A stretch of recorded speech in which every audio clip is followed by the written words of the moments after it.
कालिदास संस्कृत विद्यापीठाच्या कुलगुरूंचा रस्ते अपघातामध्ये मृत्यू झालाय। कुलगुरू हरेराम त्रिपाठी असं त्यांचं नाव आहे। त्यांच्यासोबत त्यांच्या पत्नीचा देखील अपघातात मृत्यू झालाय। रामटेकच्या कालिदास संस्कृत विश्वविद्यालयाचे ते कुलगुरू होते। उत्तर प्रदेशात आज पहाटे 6 वाजता त्यांचं अपघाती निधन झालंय।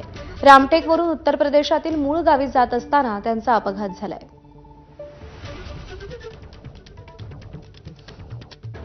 हरेराम त्रिपाठींच्या पत्नी बदामी यांचाही यामध्ये मृत्यू झालाय। रामटेकहून उत्तर प्रदेशातल्या मूळ गावी जाताना त्यांचा अपघात झाला। कालिदास संस्कृत विद्यापीठाचे कुलगुरू हरेराम त्रिपाठी यांचा कुशीनगरमधल्या मऊ इथे रस्ते अपघातात मृत्यू झालेला आहे। त्यांच्या पत्नी बदामी यांचं देखील या अपघातामध्ये निधन झालेलं आहे। रामटेकच्या कालिदास संस्कृत विश्वविद्यालयाचे ते कुलगुरू होते।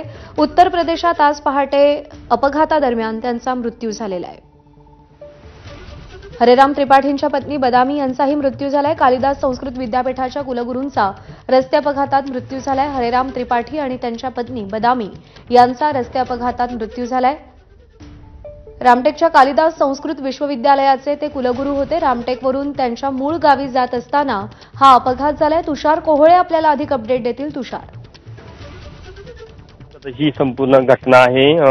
हरेराम त्रिपाठी हे त्यांच्या कुटुंबियासह त्यांचं मूळ गाव उत्तर प्रदेशला तिथे जात होते। रामटेकवरून ते रात्री साधारण 6 वाजता निघालेले होते आणि पहाटे 6 वाजताच्या सुमारामध्ये उत्तर प्रदेशमध्ये हा अपघात झालेला आहे। या अपघातामध्ये हरेराम त्रिपाठी आणि त्यांच्या पत्नी यांचं निधन झालेलं आहे। जर का आपण बघितलं तर हा एक मोठा धक्का म्हणावा लागेल किंवा आपण जर का कालिदास संस्कृत विद्यापीठात एक मोठं नुकसान झालं असं म्हणावं लागेल, कारण की नुकताच मागच्या महिन्यामध्ये एक मोठा कार्यक्रम नागपूरमध्ये झाला। ते कालिदास विद्यापीठात जो विस्तार होता त्याचं पूर्ण नियोजन त्यांनी केलेलं होतं आणि पुढील काळामध्ये याची कालिदास विद्यापीठाचा जो व्याप आहे तो कशा प्रकारे वाढवला जाईल यासाठी त्यांनी अनेक टप्प्यावर काम सुरू केलं होतं। मात्र त्यांचं या अपघाती निधनामुळे निश्चितच एक मोठं नुकसान झालं असं म्हणावं लागेल।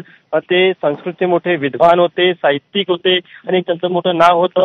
बरोबर आहे। त्यामुळे एकूणच संस्कृत शिकणाऱ्या विद्यार्थ्यांचं आणि संस्कृत विश्वाचं नुकसान झालंय। तुषार, धन्यवाद दिलेल्या माहितीसाठी।